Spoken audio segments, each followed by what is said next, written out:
Le sport, c'est avant tout pour se sentir forte, se sentir remplie de choses extrêmement positives. C'est ça que ça apporte le sport. C'est ça que ça m'a apporté, c'est ça que je transmets. Des femmes, des hommes, du sport et une série de belles histoires. Sportrait, le podcast où le sport est une véritable école de la vie. Je suis Laurence Fischer, j'ai 45 ans, j'ai 2 enfants. Je suis ex-championne du monde de karaté. J'ai fondé Fight for Dignity et je suis aussi ambassadrice pour le sport. Je suis née à l'Union, à côté de Toulouse, et j'ai grandi à Marseille. Donc, je suis une fille et une femme du Midi. Mon père féru de course à pied et de karaté. Et maman, c'était l'équitation. Donc le sport, c'était important. J'ai dû avoir une fascination pour mon père au départ parce que, j'avoue, le karaté en particulier, j'étais absolument pas attirée. Il a essayé de m'embarquer dans cette affaire à 6 ans, j'ai dit non. Entre-temps, j'ai fait de l'athlétisme, de la danse folklorique. Et puis à 12 ans, ça en était trop pour lui et il m'a ramenée sur les tatamis.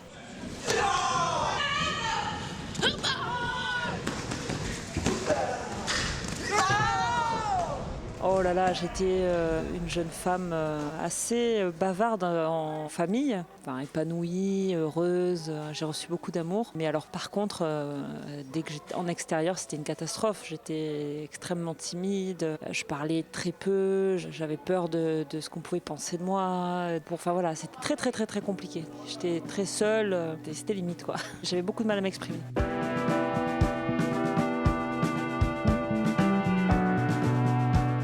Le karaté m'a fait grandir. Je pourrais dire que ça m'a permis de me connecter, sans en avoir vraiment conscience en étant jeune, puisque j'ai commencé à l'âge de 12 ans, mais me connecter à moi-même par l'action en fait, par le corps en action, par la connexion à l'autre, de manière un peu forcée, puisque je n'étais pas la première à vouloir porter des coups à l'autre. D'ailleurs, j'étais tout le temps à m'excuser. Je considérais toujours que c'était un peu trop fort, donc pardon. Donc plutôt voilà, à m'affirmer par une meilleure connaissance de qui j'étais et aussi par le fait que j'étais extrêmement valorisée, encouragée par mon père et par la suite par les différents entraîneurs et le fait aussi d'avoir fait de la compétition de haut niveau. C'est surtout que ça m'a apporté une grande confiance en moi, une connaissance de qui je suis. J'ai pu m'intéresser au monde qui m'entoure grâce à cet état d'esprit, au fait de me penser chercheuse. C'est fondamentaux acquis grâce au sport bien sûr.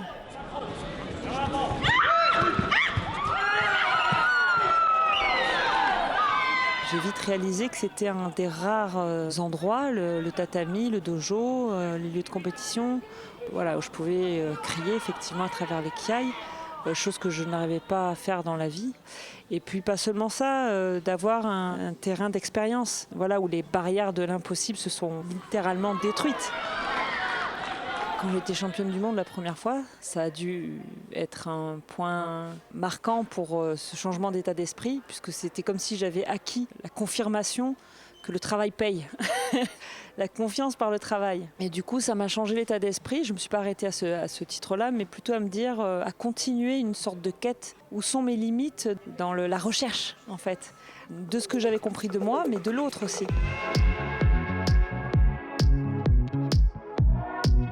Ma première prise de conscience du pouvoir du sport et d'éducation par le sport, ça a été mes années de travail au service des sports de la ville de Marseille, puisque je travaillais dans les quartiers nord de Marseille. Et ce temps-là m'a vraiment fait prendre conscience à quel point ça pouvait être bénéfique, puisque même certains jeunes n'avaient jamais fait de sport. Donc ça a été presque un choc pour moi.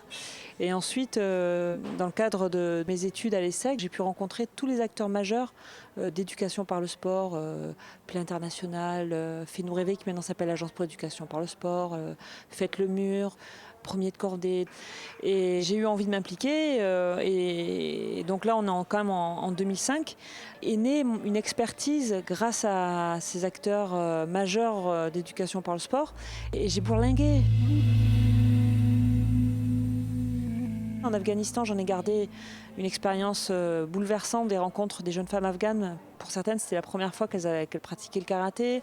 Elles ont enfreint le droit familial de pouvoir le faire, donc au risque de leur vie. Et elles avaient une soif d'apprendre extraordinaire. Et c'était la liberté. La liberté d'être soi par la pratique.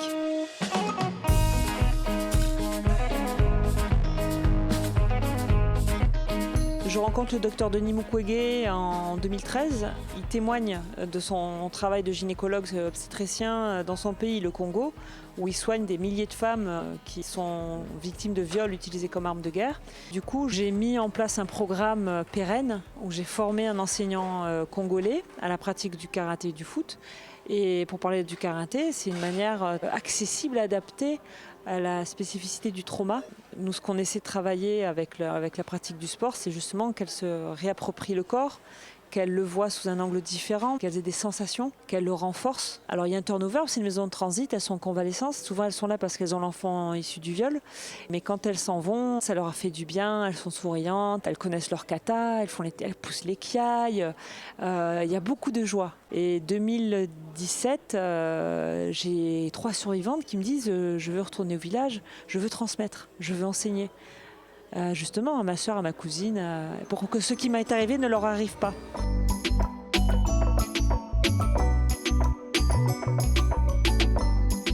Fight for Dignity est né parce que ces survivantes, on les appelle les survivantes au Congo, ont eu la volonté de transmettre à leur tour et de faire peut-être même de la prévention. Et quand j'ai annoncé ce que je viens de vous dire en France, on m'a dit mais pourquoi vous ne faites pas ça en France ? J'ai dit mais en France, il y a un tissu associatif, il y a tout ce qu'il faut, mais par le sport et par le corps, non, pas assez. J'ai dit ok, on se lance en France aussi. Et on a démarré en mars 2018 à la Maison des Femmes de Saint-Denis. Et ça a été très très positif. Les femmes étaient fières d'arriver à faire du karaté. Ça leur faisait du bien d'avoir des sensations corporelles, de parler de choses dont on ne parle pas. Donc les zones génitales, de se sentir exister, être. Voilà, c'est ce qu'elles me disent, et de se remplir d'énergie. Et moi, je ne porte pas de jugement. Vous voyez, quand au début, je vous disais que moi-même, j'ai connu ça, ben voilà, je me dis que le partager aux femmes les plus vulnérables ou qui ont eu des parcours de vie cabossés, c'est le minimum.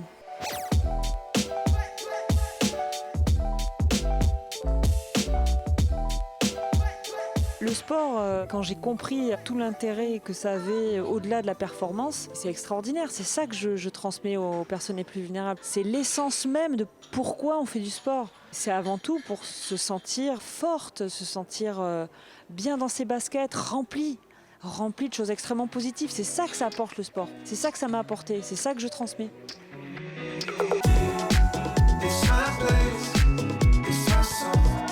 Retrouvez l'intégralité de la série Sportrait sur vos plateformes de podcast préférées et sur le sport comme école de la vie, le web magazine de Crédit Agricole.